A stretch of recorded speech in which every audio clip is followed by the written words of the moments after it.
Finfinnee keessa wanni deemu jira hundi ta Oromoo mataa qabachiistu. Finfinnee keessa wanni hojjetamu jira ta hamilee Oromoodhaa daaytu. Taakkala uumaa ammallee aangorraa ka'u qabaa wanniin anjee ejjennoo godhadhuuf ammallee taakkala uumaadhaan gurgurachuu jira. Kunoo Finfinnee keessa nu gurgurachuu jira. Duumisa duuba sana ilaaltee warri lafti irraa fudhatame kanatu duulan irratti banee jira jechaadha. Gama tokkoon lafti irraa fudhatame jedhee fuuldura bahee dubbachuu hin danda'u uummata wajjin walitti bu'a. Garuu maal gochuun danda'a jedhamee kan yaadames ragaan adda addaas kan agarsiisu miidiyaa of harkaa qaban kana hunda irratti ba'anii miidiyaa mootummaas karaa biraa irratti hojjetamaa jira. Miidiyuma dhuunfaa qofa doonte miidiyaa mootummaa mataa isaa. Inni moodeela ta'eetuma magaalaa keessa deemuu malee waan magaalaan tun itti jirtu takka quban qabu taakkala uumaadha. Warra akka Oromoon dubbii Finfinnee keessa deemu jirtu mootummaan tun akka huftu Oromoon fincilaaf akka qophooytu gaasuu barbaaduutu yakka taakkalan Finfinnee keessa gaggeessu jiru kana dhooysaa jira. Guddaan duula sana dubbachuu miti. Duulli duula haaromsa keessa amma jirrutti immoo haaromsi immoo xiiqii gaafataa, humna gaafataa, qindeessuu gaafataa, murteessuu gaafataa.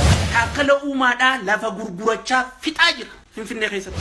Suna xiqqaatu iyyuu malee jira garuu inni guddaan uummanni nama nu duukaa jirutti immoo duula sana irra darbaa hojjechaa jirra jechuudha. Dachiin akka jirtu kutte hin jirtu hin qabda waa takka Finfinnee keessaa irreecha dhuftanii amata tokkotti amata tara takka Finfinnee keessaa dhiichisuun bu'aa takka hin qabdu.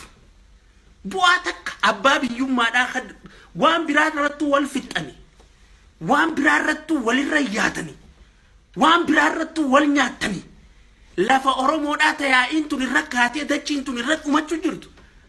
Haganamaa galgala dachiin mataramtee kan nuuma jirtuuf ummata biraati. Iyyi otoo iyyi duubatti nu deebisee ta'ee haaromsa keenya duran duubatti deebinaa. So iyyamus iyyamuu baatus waan silaamma jalqabne uumatti mufnaa.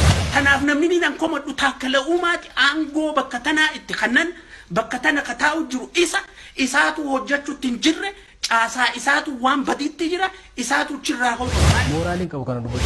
Dirreen dachiin Oromoodhaatu hundinuu ciramtee akka keessa midaalitti kadachii tanarra naggatu jiru kadachii tana gurgurachuu jiru kadachii tana oofu jiru akka jirutti ummata biraati.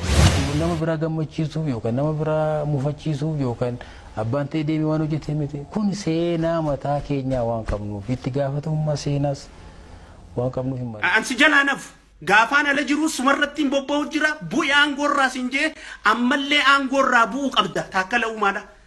Hattuudhaati dachii Oromoodhaa ambaaf gurguruu jirta. Ani tokko immoo waan haxxiffatte hunda akka miidiyaa irratti dabarsuu barbaada.